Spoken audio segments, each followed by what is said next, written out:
Now, Andrew, could you talk about yung training mo sa Japan? Kamusta naman? Gano'n ka nakakatagal? Okay naman po yung training ko. Like, na 2 buwan na rin po ako doon. Kamusta yung ano mga lessons na tinuturo sa'yo doon ni coach mo? Yung about sa skills po, like, nililinis niya naman po lahat ng mga skills ko rin po. Parang ano yung pinagko-concentratean niyo na event ko? All around po talaga po kami. Like, mas nakafocus po kami sa all around. Now, kamusta naman yung buhay sa Japan? Kasi mag-isa ka doon and then tutok ka lagi sa training. I can't say na malungkot, pero wala po tayong magagawa. Kailangan din po eh. Pero nakakahanap din naman po ako ng ikakasaya ko rin po dun sa Japan. Parang could you talk about yung ano bang yung araw-araw na routine mo doon? Kasi training din yun. Gising ng maaga, like mga 6.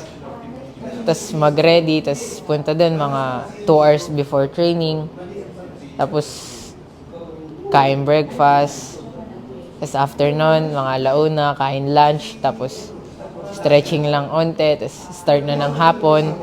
Tapos sa gabi naman, dinner. Tapos ligo lang. Tapos pampalipas oras na lang. Tapos tutulog na ulit. This year, of course, mag-host ng Junior World Championship dito sa Pilipinas. Parang, anong masasabi mo? Anong mindset mo heading towards that event? Di po talaga mawala sa isip ko yung, yun nga, kinakabahan po. Siguro po ang gagawin ko na lang din po talaga yung best ko po para sa Pilipinas din po. Aside from that, meron ka ba ibang tinatarget na competition? Pwede ka ba sa SEA Games? Bawal po. How about other events dito sa Pilipinas? Hindi ko pa po sure kasi baka hindi na rin po ako mag-local competition except for PNG po. Baka, ayun po, PNG na rin po next year. Since parang napag-usapan nga kanina, eligible ka pa sa Batang Pinoy, may chance ba na sumali ka dun sa Gen Z? Kung papayagan po.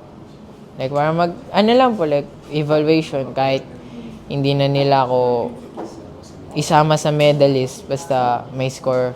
Basta ang score lang naman po yung mahalaga doon. Kung nag-improve ba ako, tingnan ko kung ganito. Kahit ibigay ko na rin po sa kanila yung medal. Alright, thank you.